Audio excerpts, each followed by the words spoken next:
जय हिंद साथियों, स्वागत है आप सभी का आपके अपने चैनल साइंस विद सुरजीत पर। कैसे हैं आप सभी लोग? आशा करता हूं आप लोग स्वस्थ होंगे, मस्त होंगे और अच्छे होंगे। तो यूपी में एलटी ग्रेड शिक्षक भर्ती का सिलसिला शुरू हो चुका है, जिसके ऑनलाइन एप्लीकेशन का प्रोसेस अब स्टार्ट हो चुका है। आप अपना फॉर्म अप्लाई कर सकते हैं। स्टार्टिंग डेट है 28 जुलाई 2025 और जिसकी लास्ट डेट है 28 अगस्त 2025 और इसका डिटेल्ड नोटिफिकेशन भी आउट हो चुका है। ज़्यादातर लोगों ने, आप सभी ने उसको पढ़ लिया होगा, लेकिन फिर भी दिमाग में अभी एक कंफ्यूजन बना हुआ है। एक सवाल जो बहुत ज़्यादा दिक्कत पैदा कर रहा है ज़्यादातर बच्चों के मन में, वो है सब्जेक्ट कॉम्बिनेशन। कि सर, मैं किसी भी पर्टिकुलर पोस्ट को अप्लाई करने के लिए मेरे पास ग्रेजुएशन में कौन कौन से सब्जेक्ट का कॉम्बिनेशन होना चाहिए और वो सब्जेक्ट ग्रेजुएशन में कितने साल तक होने चाहिए? क्या वो 3 साल तक रहने चाहिए? क्या कम से कम वो सब्जेक्ट्स 2 साल तक होने चाहिए या फिर किन्हीं भी 1 साल में वो सब्जेक्ट होना चाहिए? तो ये 2 सवाल ऐसे हैं जो अभी तक बहुत सारे लोगों के क्लियर नहीं हो पा रहे हैं। तो आज की इस वीडियो में मैं बहुत आसान तरीके से और कम टाइम में ये जो सब्जेक्ट कॉम्बिनेशन वाला सरदर्द है ना, इसको क्लियर करके जाऊंगा। तो जो लोग मेरी वीडियो को फर्स्ट टाइम देख रहे हैं तो चैनल को सब्सक्राइब जरूर कर लें। आगे की वीडियोस में आपको साइंस की प्रिपरेशन कराने वाला हूं। किस स्ट्रेटजी के साथ मैं आपको साइंस की प्रिपरेशन कराऊंगा वो आने वाली वीडियोस में मैं आपको बताऊंगा और आगे हम लोग ऐसे ही मिलते रहेंगे। तो हमारे चैनल को सब्सक्राइब जरूर कर लें। और आज का जो मुद्दा है ना, सब्जेक्ट कॉम्बिनेशन, इसको मैं बिल्कुल आसान तरीके से क्लियर कर दूंगा। ठीक है, वीडियो देखने के बाद आपको इधर उधर सर्च करने की बिल्कुल भी ज़रूरत नहीं पड़ेगी। आपको आपका सब्जेक्ट पता चल जाएगा कि आप किस पोस्ट के लिए, किस सब्जेक्ट के लिए अप्लाई करने के लिए एलिजिबल हो। तो चलो स्टार्ट करते हैं। और सबसे पहले बात करेंगे भाई किसके बारे में? एसएसटी के बारे में। देखो, एसएसटी के लिए अगर आप अप्लाई करना चाह रहे हो तो एसएसटी के लिए आपके पास आपकी ग्रेजुएशन में, आपने जो ग्रेजुएशन कर रखा है, आपने बीए कर रखा है, आपके पास ये जो 4 सब्जेक्ट दिखाई दे रहे हैं, हिस्ट्री, ज्योग्राफी, पॉलिटी और इकोनॉमिक्स, इन चारों सब्जेक्ट में से कोई भी 2 सब्जेक्ट रहने चाहिए आपके ग्रेजुएशन में। आपने किन्हीं भी इनमें से 2 सब्जेक्ट में अपनी बीए की ग्रेजुएशन कर रखी हो, कोई भी 2 सब्जेक्ट, पहला हिस्ट्री, दूसरा ज्योग्राफी, तीसरा पॉलिटी और चौथा इकोनॉमिक्स, एनी 2 सब्जेक्ट। ठीक है, कोई भी 2 सब्जेक्ट आपके ग्रेजुएशन में होने चाहिए। आप सपोज दैट भाई बीए में आपने जो सब्जेक्ट कॉम्बिनेशन चूज किया उसमें आपने अपना पहला सब्जेक्ट ले लिया हिस्ट्री, दूसरा सब्जेक्ट ले लिया आपने सपोज दैट ज्योग्राफी और तीसरा सब्जेक्ट आपने ले लिया सपोज दैट हिंदी। ठीक है, तीसरा सब्जेक्ट आपने ले लिया हिंदी। मोस्टली यूनिवर्सिटीज़ में, ठीक है, ज़्यादातर भाई यूनिवर्सिटी में 4 सब्जेक्ट भी लेना होता है एक एक्स्ट्रा सब्जेक्ट के तौर तरीके से। बट देखो, मेन जो हमारे सब्जेक्ट होते हैं ना किसी भी ग्रेजुएशन के फर्स्ट ईयर में, वो 3 ही हैं। ठीक है, कितने हैं? 3 है। अब जो 4th वाला है वो एक्स्ट्रा है, उसका कोई लेना देना नहीं होता है। तो जो आपके फर्स्ट ईयर में 3 सब्जेक्ट हैं, कौन कौन से लिए आपने? हिस्ट्री, ज्योग्राफी और हिंदी। ठीक है, अब देखो, इन चारों सब्जेक्ट में से आपके पास कोई 2 होने चाहिए। आपने 2 ले लिए, ठीक है, बहुत अच्छी बात है। सेकंड ईयर में भी आपके पास ये 3 ही सब्जेक्ट रहेंगे और थर्ड ईयर में जाके आप एक सब्जेक्ट को ड्रॉप कर सकते हो, एक सब्जेक्ट छोड़ सकते हो। तो सपोज दैट आपने अगर हिंदी को थर्ड ईयर में ड्रॉप कर दिया तो आपके पास थर्ड ईयर में कौन से सब्जेक्ट रह जाएंगे?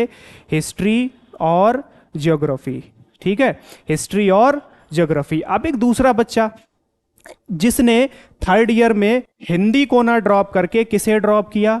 हिंदी को ना ड्रॉप करके किसे ड्रॉप कर दिया? उसने ज्योग्राफी को, यानी कि उसने ज्योग्राफी को ड्रॉप कर दिया और थर्ड ईयर में उसके पास होंगे हिस्ट्री और हिंदी।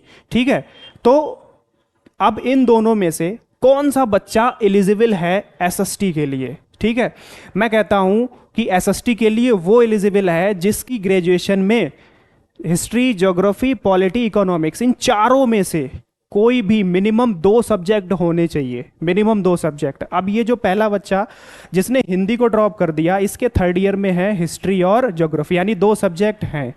ठीक, दूसरा बच्चा उसने ज्योग्राफी को ड्रॉप कर दिया, इसके पास सिर्फ क्या बचा? अब हिस्ट्री और हिंदी। क्या बचा? हिस्ट्री और हिंदी। आप दिमाग में कंफ्यूजन ये आता है कि ये जो 2 सब्जेक्ट सर आप बता रहे हो ग्रेजुएशन में होने चाहिए, ये कितने साल तक होने चाहिए? क्या फर्स्ट ईयर से लेके थर्ड ईयर तक होने चाहिए? क्या सिर्फ फर्स्ट ईयर में होने चाहिए या फर्स्ट ईयर सेकेंड ईयर में होने चाहिए? ठीक है, तो इसका सीधा सा आंसर है कि आपके पास आपके जो 2 सब्जेक्ट है ना, वो आपके कम से कम ग्रेजुएशन में 2 साल तक होने चाहिए, फर्स्ट ईयर और सेकेंड ईयर, बस बात खत्म। ठीक है, तो जो पहला बच्चा था इसके पास हिस्ट्री और ज्योग्राफी इसके फर्स्ट ईयर और सेकेंड ईयर में था, इसके पास थर्ड ईयर में भी था, तो ये 100% श्योर है, एलिजिबल है एसएसटी को अप्लाई करने के लिए। बट जो दूसरा बच्चा था जिसके पास हिस्ट्री और ज्योग्राफी उसके सेकेंड ईयर तक तो था ही, सेकेंड ईयर तक तो भाई उसके पास हिंदी भी रहा, लेकिन उसने थर्ड ईयर में ज्योग्राफी को ड्रॉप करके हिंदी को रखा।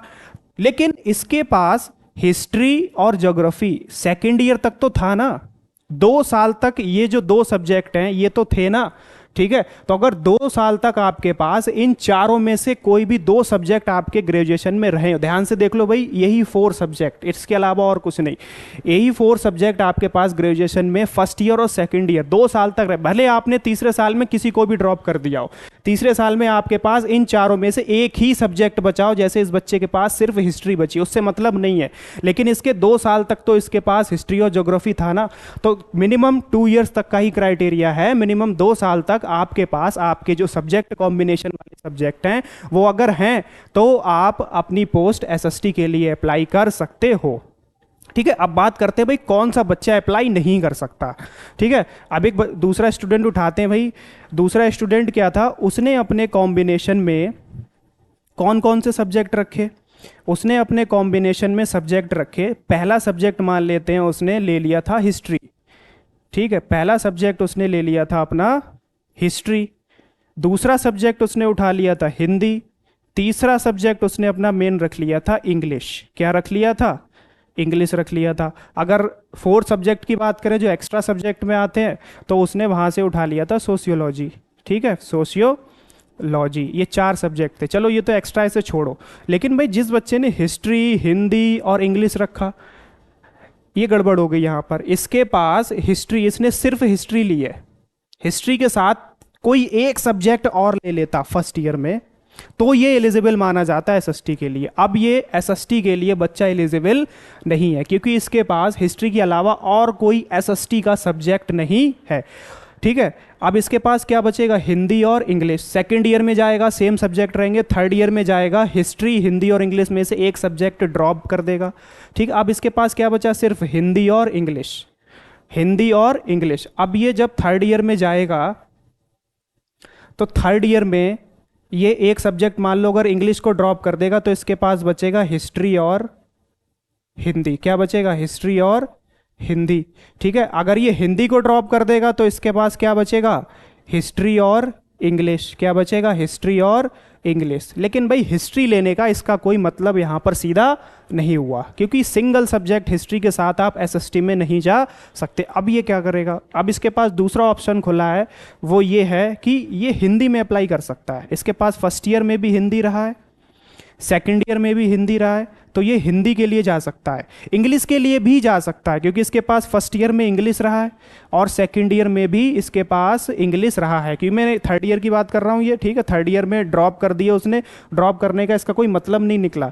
लेकिन इसके पास जो इसके 3 मेन सब्जेक्ट्स है ना, हिस्ट्री, हिंदी और इंग्लिश, यही सेम सेकेंड ईयर में भी रहेंगे, तो इसके पास इंग्लिश भी सेकेंड ईयर में रहेगा, तो ये इंग्लिश के लिए भी जा सकता है। बात आ गई ना समझ में? तो अब ये भाई हिंदी और इंग्लिश, इसके पास बस 2 रास्ते बचे हैं। इसका जो पहला रास्ता था एसएसटी, वो अब पूरा का पूरा यहाँ से बंद हो गया। ठीक है, और भाई इस वैकेंसी में सिर्फ और सिर्फ बीएड वाले कैंडिडेट अप्लाई कर सकते हैं। कोई और टीचिंग डिप्लोमा, बीटीसी वाले कैंडिडेट बिल्कुल भी अप्लाई नहीं कर सकते, ओनली बीएड कैंडिडेट। ठीक है, और यूपी टेट और सी टेट की कोई रिक्वायरमेंट नहीं है, only you have pursued your graduation and your BEd degree, बस 2 एलिजिबिलिटी हैं।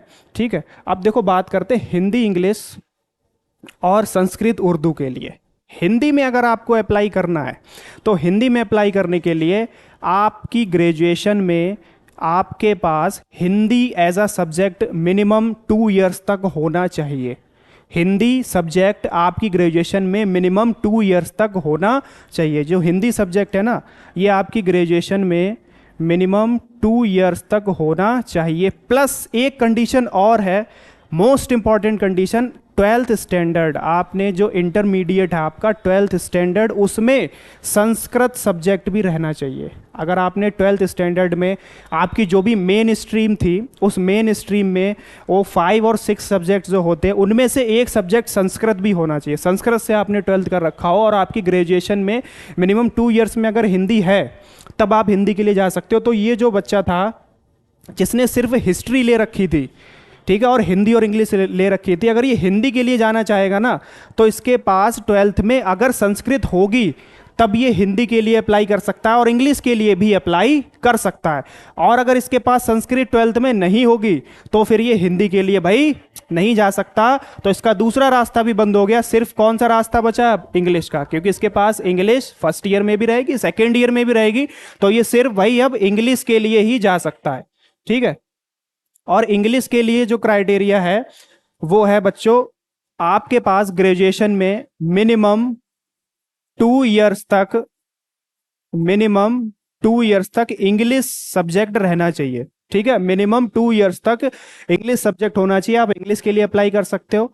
संस्कृत के लिए आपके पास ग्रेजुएशन आपने संस्कृत से कर रखा हो, सेम वही बात, मिनिमम 2 इयर्स आपके पास ग्रेजुएशन में संस्कृत सब्जेक्ट होना चाहिए। सेम भाई उर्दू के लिए आपने उर्दू से ग्रेजुएशन कर रखा हो, आपने ग्रेजुएशन में आपके पास जो डिग्री है उस डिग्री में 2 इयर्स तक आपके पास उर्दू सब्जेक्ट रहना चाहिए, तो आप उर्दू के लिए अप्लाई कर सकते हो। मैं एक बार फिर से रिकॉल करा दूं, हिंदी के लिए आपके पास ग्रेजुएशन में कम से कम 2 साल हिंदी और इंटरमीडिएट में आपके पास संस्कृत होना चाहिए, आप आराम से हिंदी के लिए अप्लाई कर सकते हो। इंग्लिश के लिए आपके पास ग्रेजुएशन इंग्लिश से कर रखा हो आपने, BA first year second year आपके पास इंग्लिश होना चाहिए। ठीक है, संस्कृत के लिए आपके पास ग्रेजुएशन में संस्कृत होना चाहिए और उर्दू के लिए आपके पास ग्रेजुएशन में उर्दू होना चाहिए। बस दैट्स क्लियर। ठीक है, अब जो भाई इससे भी बड़ा कंफ्यूजन वो है मैथ, साइंस और बायोलॉजी का। ये सबसे ज़्यादा है। अगर कंफ्यूजन की बात करें ना रेशियो की, तो सबसे ज़्यादा रेशियो इसी का है, मैथ, साइंस और बायोलॉजी का। कभी इसमें कौन सा सब्जेक्ट कॉम्बिनेशन है? देखो, मैथ्स का तो क्लियर है, केवल मैथ्स ग्रेजुएशन में फर्स्ट ईयर सेकेंड ईयर में अगर आपके पास मैथ्स रही है आप मैथ में अप्लाई कर सकते हो। अब साइंस को 2 पार्ट में डिवाइड किया, एक तो ये साइंस है, इसको आप फिजिकल साइंस भी समझ सकते हो। ठीक है, दूसरा बायोलॉजी को अलग कर दिया। बायोलॉजी के लिए अप्लाई करने के लिए आपके पास क्या होना चाहिए? देखो, साइंस के अप्लाई करने के लिए आपके पास फिजिक्स और केमिस्ट्री होना चाहिए। बायोलॉजी में अप्लाई करने के लिए आपके पास जूलॉजी और बॉटनी होना चाहिए। यहाँ से अलग अलग कर दिया है। ठीक है, अब देखो ये जो साइंस वाला कॉम्बिनेशन है, इसमें आप ग्रेजुएशन में क्या करते हो बच्चा? बीएससी करते हो। ठीक है, बीएससी करते हो, और बीएससी कैसे करते हो? एक तो आप बीएससी करते हो पीसीएम से, ठीक है, एक तो आप बीएससी करते हो पीसीएम से, और दूसरा आप बीएससी करते हो जेडबीसी। ठीक है, ये 2 स्ट्रीम होती है आपके पास, जेडबीसी और पीसीएम। जब आप बीएससी पीसीएम से करते हो तो फर्स्ट ईयर में आपके पास तीनों सब्जेक्ट होते हैं, फिजिक्स, केमिस्ट्री और बायो। ठीक है, बीएससी आपके पास फर्स्ट ईयर, सेकेंड ईयर और थर्ड ईयर। ठीक है, ध्यान से समझना, फर्स्ट ईयर में आपके पास बेटा तीनों सब्जेक्ट रहते हैं, फिजिक्स, केमिस्ट्री और मैथ्स, अगर आप बीएससी पीसीएम से कर रहे हो। सेम सेकेंड ईयर में भी आपके पास तीनों सब्जेक्ट रहते हैं, फिजिक्स, केमिस्ट्री और मैथ्स। अब थर्ड ईयर में जाके आपके पास ऑप्शन है, कोई भी एक सब्जेक्ट आप छोड़ सकते हो, ड्रॉप कर सकते हो। ठीक है, तो आप कोई भी एक सब्जेक्ट यहाँ से छोड़ सकते हो, मैथ्स छोड़ सकते हो, केमिस्ट्री छोड़ सकते हो, फिजिक्स छोड़ सकते हो। ठीक है, अब ये एक पहला बच्चा मैं ले लेता हूँ, इसने सपोज दैट मैथ्स को ड्रॉप कर दिया, क्या सब्जेक्ट रखा? फिजिक्स और केमिस्ट्री। दूसरा बच्चा मैं उठा लेता हूं भाई, इसने केमिस्ट्री को ड्रॉप कर दिया, क्या रखा? फिजिक्स और मैथ। तीसरा बच्चा मैं उठा लेता हूं, इसने फिजिक्स को ड्रॉप कर दिया, क्या रखा? केमिस्ट्री और मैथ। ये बीएससी पीसीएम वाला स्टूडेंट है। ठीक है, मैं बीएससी पीसीएम वालों की बात कर रहा हूं। तो देखो, बीएससी पीसीएम वाले स्टूडेंट के पास मैथ्स में अगर वो अप्लाई करना चाहता है तो एक तो वो बच्चा जिसने 3 साल मैथ रखी, जिसने मैथ को ड्रॉप नहीं किया, जिसने 3 साल मैथ रखी वो अप्लाई कर सकता है मैथ में। और जिसने थर्ड ईयर में जाके मैथ को ड्रॉप कर दिया, थर्ड ईयर में जाके मैथ को ड्रॉप कर दिया, लेकिन उसके पास 2 साल तक तो मैथ रही है ना, फर्स्ट ईयर में भी मैथ रही है, सेकेंड ईयर में भी मैथ रही है, तो वो बच्चा भी मैथ के लिए अप्लाई कर सकता है। ये तो बात होगी मैथ की क्लियर। अब आते हैं साइंस के लिए। साइंस में क्या होना चाहिए? फिजिक्स होना चाहिए आपके पास, ठीक है, और दूसरा क्या होना चाहिए? केमिस्ट्री होना चाहिए। और कितने साल तक ग्रेजुएशन में? 2 इयर्स तक। ठीक है, ये 2 इयर्स वाला कन्फ्यूज़न अब क्लियर हो गया ना। बहुत से लोग कह रहे थे कि सर फिजिक्स और केमिस्ट्री जिनके पास थर्ड ईयर में होगी, जिन्होंने मैथ ड्रॉप किया है, फिजिक्स और केमिस्ट्री को थर्ड ईयर में रखा है, वही सिर्फ साइंस के लिए अप्लाई कर सकते हैं। नहीं, ठीक है, आप कन्फ्यूज़न बिल्कुल क्लियर कर दो, दिमाग से ये निकाल दो। ठीक, फिजिक्स और केमिस्ट्री आपके पास ग्रेजुएशन में आपके कम से कम 2 साल तक अगर रहे हैं तो आप साइंस के लिए भी अप्लाई कर सकते हो। अगर जो बीएससी पीसीएम वाला स्टूडेंट है भाई, उसके पास फिजिक्स और केमिस्ट्री फर्स्ट ईयर में होते हैं और फिजिक्स और केमिस्ट्री थर्ड ईयर में भी, सॉरी, फिजिक्स और केमिस्ट्री सेकेंड ईयर में भी रहते हैं, तो 2 साल तक उसके पास फिजिक्स और केमिस्ट्री होते हैं ना, तो ये बच्चा भाई साइंस के लिए भी अप्लाई कर सकता है। तो बीएससी पीसीएम वाला जो स्टूडेंट है वो थर्ड ईयर में जाके कोई भी सब्जेक्ट छोड़े, ठीक है, अगर उसने मैथ छोड़ दिया ना तो कम से कम 2 साल तक तो मैथ रहा है, वो मैथ के लिए भी अप्लाई कर सकता है। अगर उसने थर्ड ईयर में जाके फिजिक्स छोड़ दी, केमिस्ट्री को रखा, ये थर्ड वाला बच्चा ये भी साइंस से अप्लाई कर सकता है, क्योंकि इसके पास 2 साल तक तो इसके फिजिक्स और केमिस्ट्री रहा है ना। केमिस्ट्री अगर इसने छोड़ दी, फिजिक्स को रखा है, तो भी इसके पास भाई फिजिक्स और केमिस्ट्री 2 साल तक तो थे ना। तो बीएससी पीसीएम वाला स्टूडेंट मैथ्स और साइंस दोनों के लिए एलिजिबल है। अब ये कंफ्यूजन निकाल दो कि सर मेरे पास थर्ड ईयर में केमिस्ट्री नहीं थी, फिजिक्स और मैथ थी, मेरे पास थर्ड ईयर में फिजिक्स नहीं थी, केमिस्ट्री और मैथ थी, तो क्या मैं साइंस के लिए अप्लाई कर सकता हूँ? जी बिल्कुल कर सकते हो, क्योंकि आपके पास आपके ग्रेजुएशन के स्टार्टिंग के 2 इयर्स में फिजिक्स और केमिस्ट्री अगर है तो आप साइंस के लिए जा सकते हैं। ठीक है, बाकी आपकी चॉइस है, आप सिंगल में भी अप्लाई कर सकते हो, मैथ में जाना चाहते हो मैथ में जाओ और साइंस में जाना चाहते हो साइंस में जाओ। ठीक है, आपके पास दूसरा ऑप्शन भी है, आप दोनों में अप्लाई कर सकते हो, दोनों की तैयारी कर सकते हो, दोनों की तैयारी करो। मैं तो कहता हूं दोनों में अप्लाई करो। अब आते हैं बायोलॉजी में वो बच्चा जाएगा जिसने ग्रेजुएशन में बीएससी में बताया था ना जेडबीसी, जिसने बीएससी जेडबीसी से कर रखा हो, जूलॉजी, बॉटनी और केमिस्ट्री। ठीक है, अब भाई इसकी फर्स्ट ईयर की बात करें तो फर्स्ट ईयर में तीनों सब्जेक्ट होते हैं, जूलॉजी, बॉटनी और केमिस्ट्री। सेकंड ईयर में भी तीनों सब्जेक्ट रहते हैं, जूलॉजी, बॉटनी और केमिस्ट्री। मिल गया भाई क्राइटेरिया। ये क्या कह रहे हैं, जूलॉजी और बॉटनी आपके पास बस 2 इयर्स में रहना चाहिए, तो वो तो होता ही है, जूलॉजी और बॉटनी 2 साल, जूलॉजी और बॉटनी इधर भी 2 साल। थर्ड ईयर में जाके आप कोई भी अगर एक सब्जेक्ट ड्रॉप कर देते हो, पहला बच्चा जिसने जूलॉजी ड्रॉप कर दी, बॉटनी केमिस्ट्री रखी, दूसरा बच्चा जिसने जूलॉजी ड्रॉप करके बॉटनी ड्रॉप करके जूलॉजी और केमिस्ट्री रखी है उसने।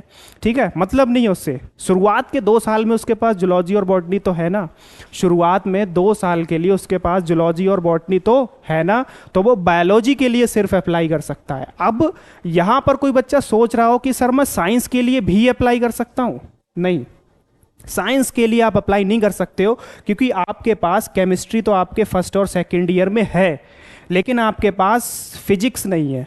साइंस को अप्लाई करने के लिए आपके पास फिजिक्स भी होना चाहिए। तो जेडबीसी वाला बच्चा, ठीक है, सिर्फ बायोलॉजी वाले ऑप्शन में जा सकता है, ये बायोलॉजी वाले सेक्शन में जा सकता है। और बीएससी पीसीएम वाला बच्चा साइंस और मैथ दोनों के लिए अप्लाई कर सकता है ना, साइंस और मैथ दोनों के लिए अप्लाई कर सकता है। तो हो गया कॉन्सेप्ट क्लियर, कंफ्यूजन क्लियर। ठीक है, समझ में आ गया ना। अब आप जाकर के फॉर्म अप्लाई करो, इधर उधर बिल्कुल सर्च मत करो, दिमाग को डाइवर्ट मत करो। ठीक है, ये सारी चीज़ें बिल्कुल जेन्यून है, 100% ट्रुथ है, बिल्कुल मैंने आपको इसमें कोई भी 1% बढ़ा चढ़ा के बातें नहीं बोली हैं। ठीक है, डिटेल्ड नोटिफिकेशन मैंने भी स्टडी किया था, उसमें ऐसा कुछ नहीं लिखा था कि कम से कम कितने साल तक ये सब्जेक्ट कॉम्बिनेशन होने चाहिए, ऐसा उसमें भी नहीं लिखा था। ठीक है, लेकिन ये सारी चीज़ें मैं रिसर्च कर करके लेके आया हूँ, आपको बिल्कुल 100% ट्रुथ इन्फॉर्मेशन दी है।